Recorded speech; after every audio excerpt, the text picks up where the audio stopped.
Hello, my name is Jean Brown. I'm here from Seek Safely, and we're going to be talking today on our May Roundtable about the issue of mental health and self-help. So I have with us our Seek board members who are also, professionals in the mental health field. There's Ginny Brown. And Ginny, can you tell us a bit about your background in mental health? I'm a licensed clinical social worker. I have a small private practice right now in Westtown in our home. And I've worked in a number of different agencies using my social work skills. And I was also a parent educator for many, many years for, again, a number of different organizations. Right. Excellent. And then we've got the doc with us, Dr. Glenn Doyle. And Glenn, if you could tell us a bit about your background as well, that would be great. I am a licensed clinical psychologist in Illinois and Washington, D.C., and I have offices in both places.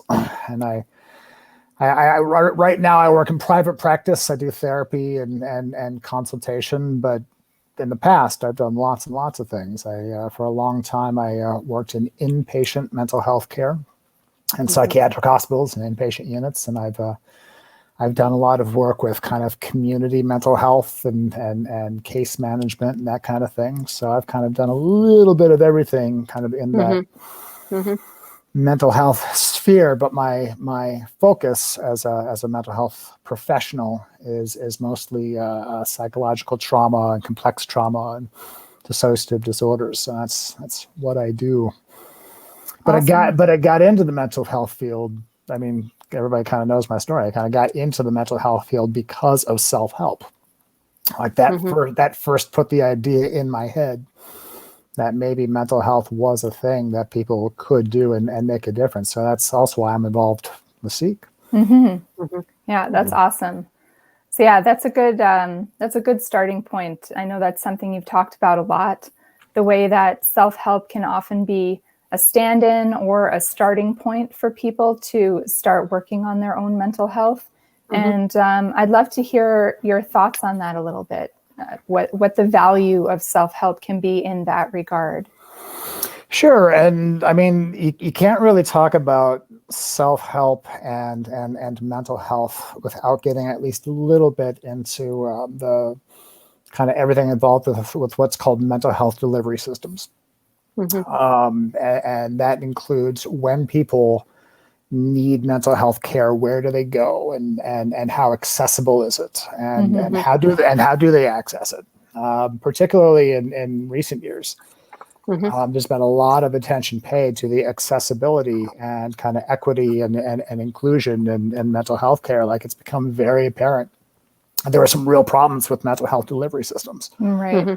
And that's not like, it's been particularly highlighted with communities that are disadvantaged, but that actually goes all the way up to communities that we traditionally think of as advantaged. Like, I mean, kind of taking it back to my own story. Like, I remember when I was a kid and I was a teenager and I was depressed, and I also had attention deficit hyperactivity disorder. I didn't know it at the time. But I was struggling kind of on all these levels, but I literally didn't know where to go.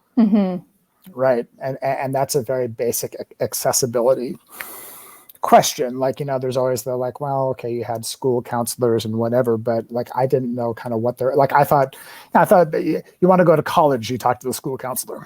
Right. Like, I didn't know what my options were. And that's how I found myself kind of immersed in self-help, because I actually didn't know. And that's, I think, where a lot of people enter both the mental health system, but also the self-help community, is because again, they have no idea.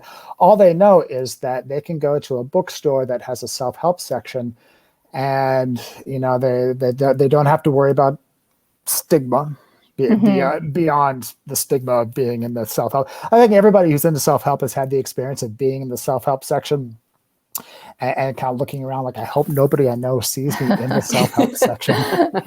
I've definitely, like, I've run into people I know, oh, God, look at this, the self-help section. I was looking for fiction. Yeah.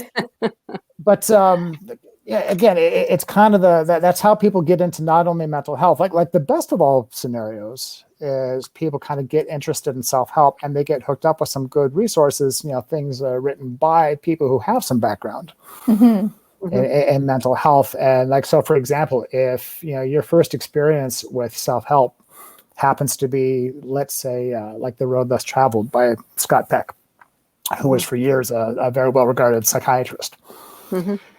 You might read that and think, psychiatrists really know what they're talking about. Like, if this guy's a psychiatrist and this is a really good experience reading this book, maybe I'll investigate being treated by a psychiatrist.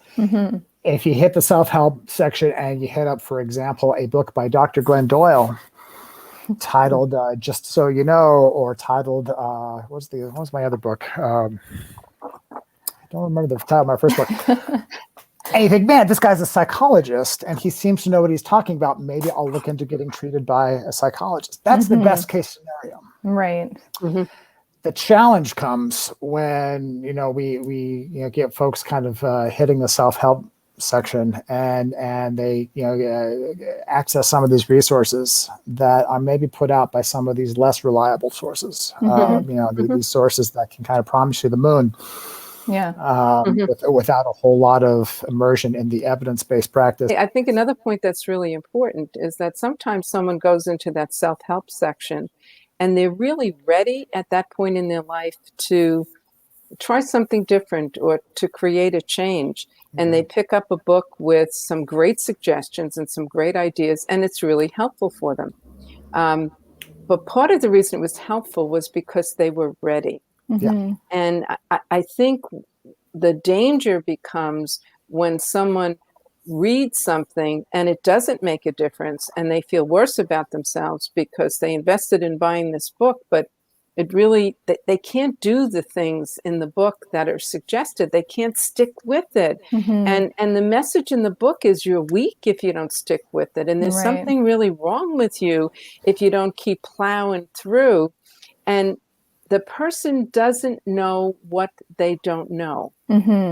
So they don't know that maybe there's something deeply internal that really needs to be worked out with a professional in order to untangle that interior struggle so that then what is being presented, they can actually do and use.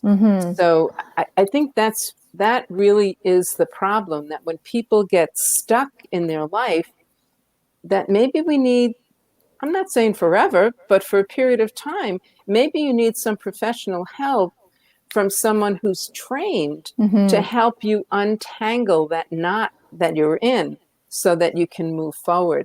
And the message in self-help is often, oh, you're in a knot. Oh, it's your fault. You have to come to my seminar. You have to buy the next book. You have to do this thing, and then I'll fix you. Well, it really doesn't work that way. I fix myself with encouragement and with insight that I might get with a professional and some new skills. That's how I change things in my life.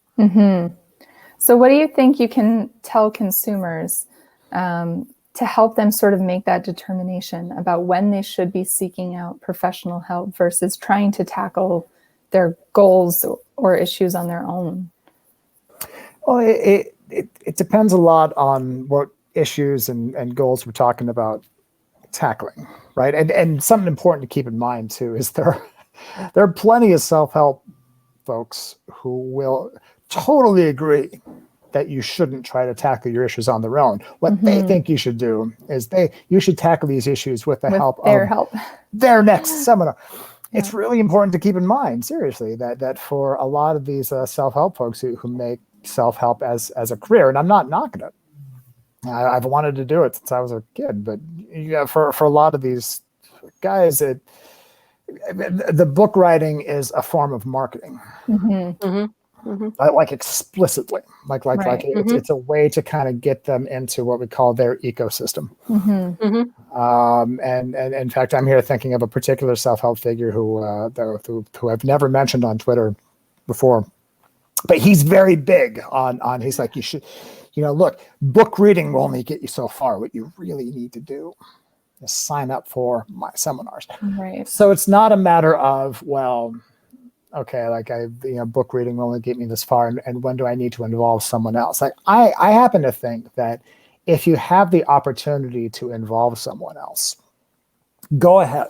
Mm-hmm. Like if you have the opportunity, and even better, if that person has some credentials and some experience and whatnot. Because think about the fact that, look, no matter what you're working on, and no matter what approach you're using to try and work on those issues, feedback is always going to be helpful. Like it's always going to be helpful to bounce that off of somebody who is smart and even better if they are credentialed, et cetera, et cetera. Right. So I don't know if the question is like, when do I need to actually seek a professional? I think the question really becomes, like what kind of person, professional, would be helpful to kind of bounce this off of and involve. Yeah, no, that's a good reframing. I think that's where looking at the red flags that I mentioned on the Seek website is really helpful. Yeah, so that you can kind of decipher whether this is a person that is worthy of your money and time and trust, or whether you should think twice. Yeah. Well, exactly. And, in those red flags, we flag a lot of that heavy marketing speak as something to watch out for, where, when you feel like all of their efforts are just sort of aimed at kind of pulling you into their ecosystem, like you're saying, Glenn, that is definitely a bit of a flag for people to watch out for. And it doesn't mean you can't engage with that person or with those products, but it's just sort of a signal that, this is where their priorities are. And it's. I also think that where someone is coming from, who they are, needs to be respected, not changed. Okay. So one of the things that we see sometimes in self-help is this admonition to walk away from everything you've ever known in your life in terms of a basic belief system, or even the people in your life that maybe you're struggling with. And I think that's another thing that's a little scary to me, because the person is just urging you to immerse yourself in them and walk away from the rest of your life and what you've come to believe over time. And I think that's a huge red flag that we need to look at, because we all bring our past into the present, and that's going to impact the future. But I need to understand the past, not just obliterate it. I need to understand how it impacts the present, and how that might then impact the decisions I make to build my future. Right. And that's where, when someone doesn't have training, they're not going to necessarily be able to help you figure that out. And that's important. That's really important work that needs to get done. What Dr. Norcross says in his talk about self-help is his concern is that people waste a lot of time and money going to the wrong place for help. And I think that's a good point. It's also very frustrating to keep going to different places and not getting the kind of help you want. And even with professional therapy, the person needs to feel a real connection with the therapist for the therapist to be truly effective, I believe. Right. So sometimes if I'm working with someone and I'm sensing that they don't think I get them, I say to them, look, fire me. We'll find you someone else to work with, because that therapeutic relationship is a very unique and individual one, but extremely important to help you to be able to move forward in your life. Right. So this is not about, I need clients so I can make money. This is about, I want to make sure that I can help you and that I'm not wasting your time or your money. If your therapist isn't coming from that place, or where you're going for help isn't coming from that place, that's when you need to go, ooh, maybe they care more about the money than about me. I need to go where someone is going to both try to understand and care about me. Right. And I think that's an important part of, fields in mental health that have a code of ethics, right? And a set of standards that you adhere to, because, you know that according to the sort of oath that the person has taken to their profession, they're putting the patient's needs above their own financial success or whatever their markers of success are. Whereas, in the self-help field, because that doesn't exist, you don't have a good sense of what the person's motivations are necessarily. By the way, I should also insert here, we're not saying that any given mental health professional is going to be awesome. That's right. There are plenty of licensed people who have taken all the ethical oaths who are terrible. Like I'm not trying to say that there's something magic that happens when you get your license that makes you awesome. Yeah, absolutely. But you will, again, like what that license does say is that this person has received the minimum training, what the state has decreed is the minimum training in concepts like stages of change, et cetera, et cetera. Now compare that to a self-help person who their marketing model is the more the merrier. Like their marketing model is, hey, come one, come all. We're not going to worry about what stage of change you're in. The only stage of change that I'm interested in, are you in whatever stage is necessary for you to give me your credit card number? That's the stage of change I'm interested in. Right. Right. Now, when you look at some of these outcomes that these self-help guys do or don't get, like, so take 100 people, they go to the same self-help seminar. Not everybody is going to come out there with that same outcome. Like, the outcome that they're going to come out of there with is going to have a lot to do with where they were coming into the seminar. But again, it's not the kind of thing that the self-help guy is going to assess. They're just going to give their spiel. Right. Yeah. And good luck.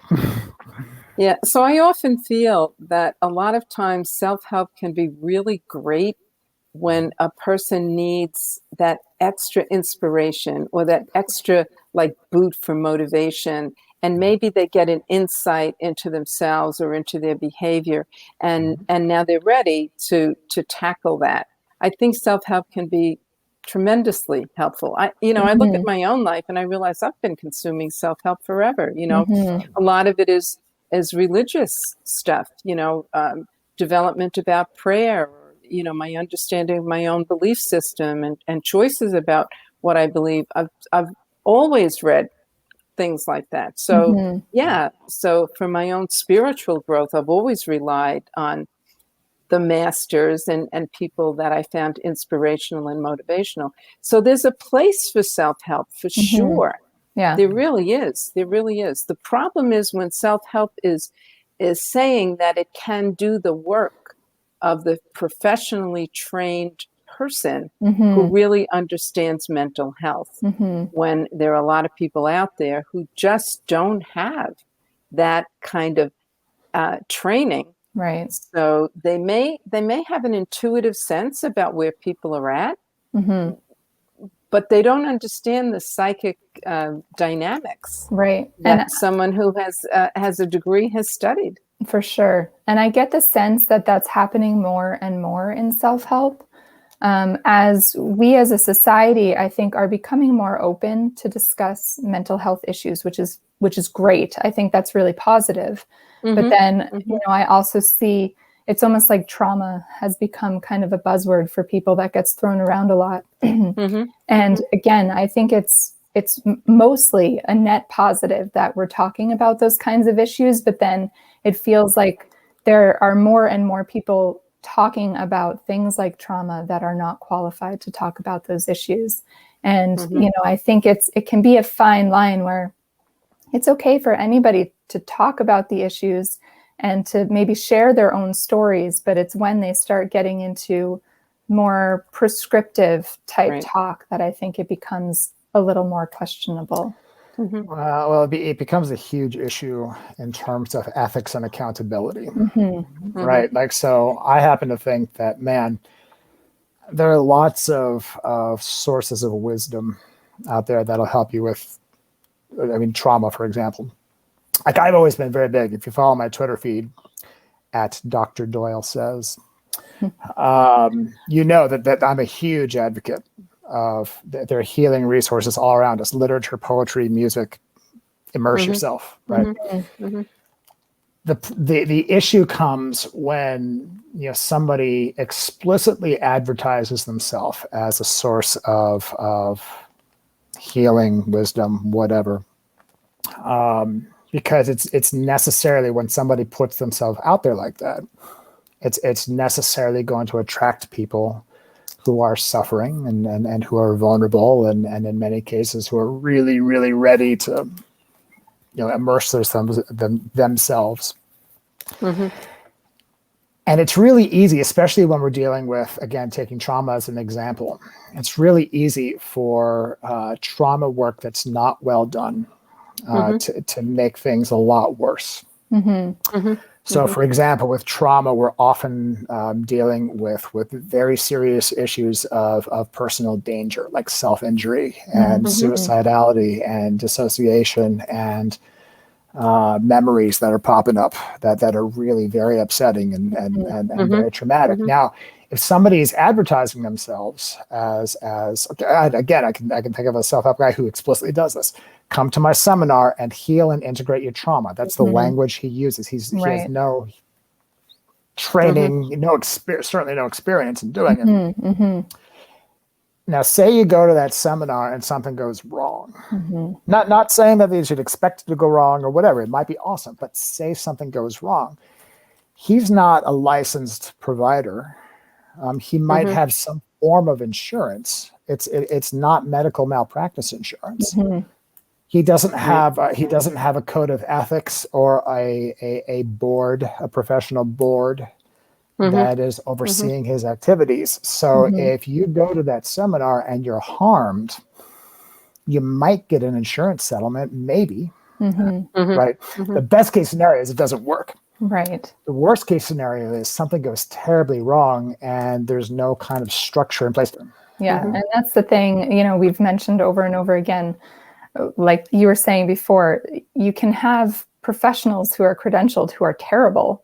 And who can be harmful, who can even be exploitative, right? But there are many mechanisms in place to punish them, to take their licenses away when they do those, when they cause harms, and that just doesn't exist in self-help the same way.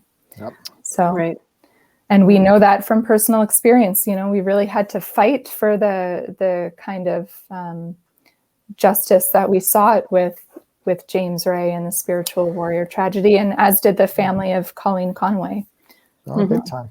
Now, a comparison I often like to make, and I swear to God, I'm not trying to harp on one guy, because again, it's an endemic problem. This is why Seek Safely exists, and this is why we're advocating for kind of systemic change.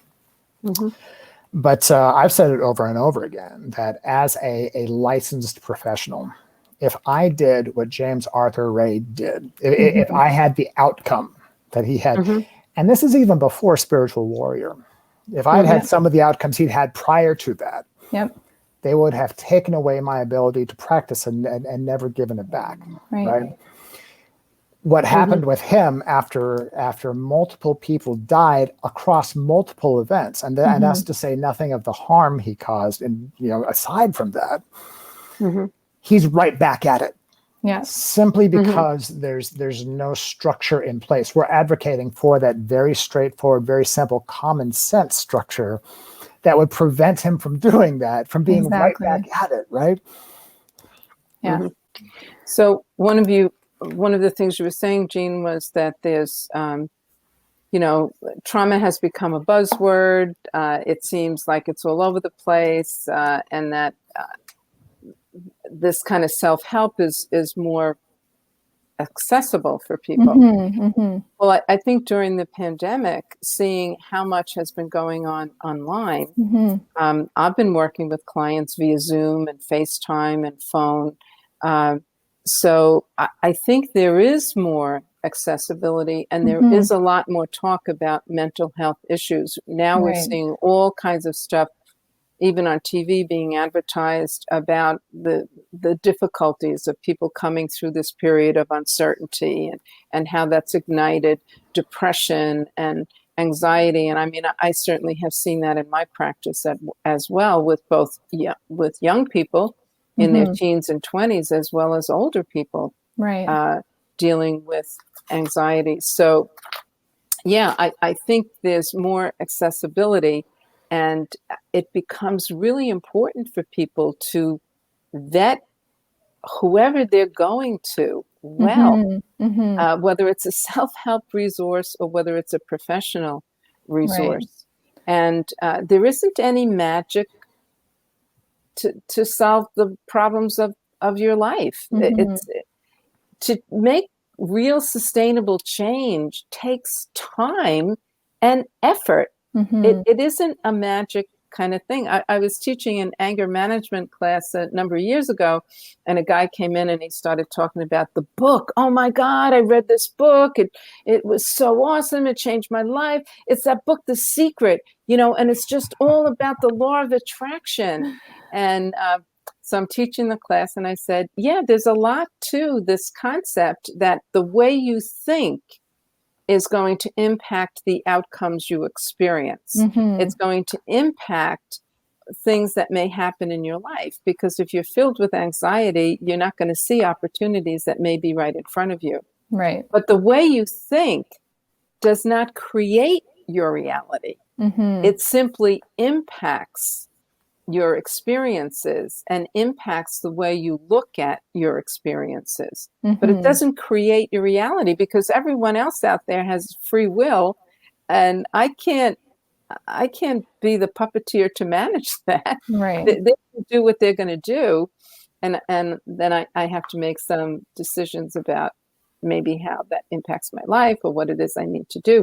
So there are concepts that are actually very therapeutic in the self-help world, because the whole basis for cognitive behavioral therapy is about change how you think. If you change how you think, it will impact how you feel, and then that's going to impact the decisions you make and your overall behaviors. And that will make a difference in what your future looks like, what your present looks like, and what your future looks like. So, that's the truth. But the way you get there is a little bit different than just, buy the book. Right. Yeah. No, I think that's all part of self-help, tending to oversimplify concepts that are really valid, but then wanting to take them and package them in a way that is a little more streamlined, but then might drop out some of the nuance of the concept. It's ironic that in some places, mental health professionals, there's kind of a stereotype of like, well, man, you don't want to go to those mental health professionals because they're just going to diagnose you. They think they know everything, and they're going to stigmatize you and diagnose you, and you just become a number to them, a diagnosis, and blah, blah, blah. Because in my experience, I've met very few therapists who are like, look, this is how reality itself works. This is how the molecules of your body work. And I know that from my mental health training, and there's no other way that it works. And so, but if you go to the self-help world, you find lots of gurus who are like, nope, this is how quantum physics works. By the way, it's really not, especially with the secret guys, that's really not how quantum physics works. Like, I'm not a quantum physicist. I'm not saying I know how it works. I know that's not how it works. Yeah. I was also always concerned about, where did the laws of the universe come from? Oh, I know. Those? I know the Who wrote those laws of the universe? And only like 7, or I guess each guru has a different, like 4 or 7. Like, here the, but you see, you see that a lot in the self-help universe. It's like, man, like I have this, and very often it's because they're coming from they would say a tradition, I would say a shtick of, man, I have this revealed knowledge. That you can't check, by the way, because what are you going to do? You're going to fact check my divine revelation? I don't think so. You can't fact check that, but they're going to sell that as again, like there's no other way it works. Now that becomes a huge problem when it doesn't work for you, or it works partially for you. Because look, what are you going to argue with their divine revelation? You must not have applied it, right? Well, and if your experience defies their law, that really then digs into your concept of who you are as a self, right? Of course. Whereas a therapist is far more likely, again, I can't speak for every therapist, but in my experience, a therapist is far more likely to say, like, all right, so what I suggested didn't work. Let's figure that out, etc. As opposed to a guru of like, try harder. Come on, try harder. Believe more. Yeah. Right. So again, I think this whole part of it kind of goes back to that idea of marketing, right? That the self-help field is better at marketing. It's coming at these issues than this idea of personal growth. It's coming at it from this marketing perspective, first and foremost. And so I'm wondering, what do you think the field of mental health might consider doing to try to market itself a little better, or try to adjust to keep up with trends? Ginny, you were talking about how a lot of mental health has gone online. So I've been hearing a lot about BetterHelp.com is like an online mental health delivery system. We had an interesting conversation with some mental health professionals about that on Twitter. Actually, recently they were saying, they feel like their clients' expectations are sort of changing because of these other options. Right? So I'm wondering, how are those sort of new trends impacting the type of work that you do? And might this be kind of a part of the self-help style of delivery impacting mental health? It's a complicated question. I think it's an interesting question, and I think it also this is the evolution of professionalizing coaching to a certain extent, because the coaching phenomenon really started 20 years ago, 25. It's been around for a while, but it's that idea that you can have a person to walk with you through creating your goals and your plan and helping you to stay accountable and all of that kind of stuff. And sometimes it's very helpful and it really works very well. Okay.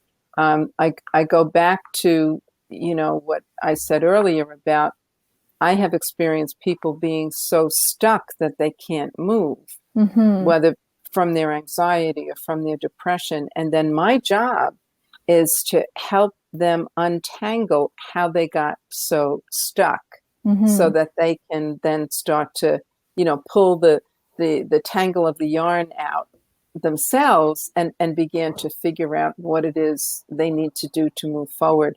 So I think some of this can be done online. I think it requires some really good skills, because the ability to read expression and body language becomes part of therapy, because I need to see beyond the words that are said. I need to be able to measure the affect of the person presenting their issues. So I personally would rather see a client in person. And now it's great. I've been able to see people outside and felt quite safe about that. But I personally think that it's always going to be more effective to have that personal, physical relationship. But I do think there's a lot of online resources that can be very helpful. We go back to whether or not the person is trained to help you walk through the situation that you're going through. And if you're not getting through it with someone who doesn't have that level of training, well, then maybe you need someone with a little more training. Yeah. Well, I was just asked about this on Twitter. And my reply was kind of like, I gotta do some thinking about this, because here's the thing. I am at heart, I am a self-help guy, and I am somebody who strongly believes that there are healing resources everywhere, and going into an office and talking to a professional is definitely not the only way to do it. And I'm sympathetic to the idea that apps like BetterHelp, who's recruiting everybody, by the way. They are They're working hard. Their budget must be amazing, because I've gotten email, I've gotten snail mail trying to recruit me for this thing. And there are big bonuses involved. There are, but that actually feeds into what I was about to say. So I'm sympathetic to the idea that look, an app like BetterHelp may be just what somebody needs who might not otherwise get care. Mm-hmm. And I'm never going to be the guy to tell you, man, if this thing helps you, you're doing it wrong. I'm never going to be that guy. That said, boy, do I have some feelings about interacting with mental health care the way that most of us interact with most of the apps on our phone. Mm-hmm. Mm-hmm. And I think most people who are familiar with how therapy works and how healing happens probably have the same concerns, especially when we're working with issues that are really where the stakes are really high. So it's not my preference. Let me say this too, like about the money issue. Something that a lot of my colleagues have kind of raised the concern. Like I have some colleagues who are very outspoken about apps like BetterHelp. Take the opportunity to say hi to Amy and Kate and my other therapist friends on Twitter who have very strong feelings about this. Look, some people have been very outspoken about kind of the profit model that they use. That it's you're right, that they're supposedly offering really great compensation to therapists, like as bonuses. And the question was raised, like, well, how does that work? And apparently, and I'm not trying to say that I know exactly how it works, but there's talk about like, well, so it worked with client retention, that the more they use the app and the more that they stay and whatever, you get those bonuses. And I'm like, so you're telling me it kind of works like the old Psychic Friends network where the phone psychics get paid more the longer they keep the person on the line? Like that kind of feels a little weird in a therapy relationship, right? Right.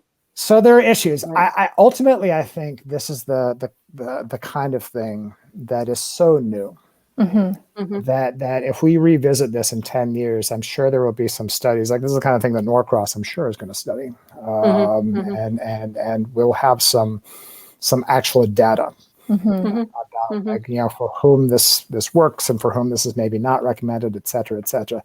I say definitely look, if you think that it might be helpful to you. Like I say, this is about self-help resources. If you think it might be helpful to you, absolutely. I mean, take a look at it, try it out. Just keep in mind that again, no resource is a magic bullet, and if it happens to not work so well for you, it's not you. Yeah. Well, yeah. Well, I think it speaks to a message that we try to share a lot, which is that anytime you're interacting with these sorts of resources, you have to remember to keep yourself at the center of them. Yeah. Right. You bet. So, well, on that note, Ginny, as you mentioned, coaching, that's something we're going to be diving into next month in our next roundtable. We'll have a few coaches on to talk about, what the work is that they do and how to determine if you're working with a good coach, how to find a good coach, what their system of credentials looks like. So definitely join us next month for that discussion. Great. All right. Okay. Well, thank you, Ginny, and thank you, Doc. I think this has been a great conversation. Follow us if you're watching this. Follow us on Twitter at Seek Safely. That's it. And follow the Doc at Dr. Doyle Says.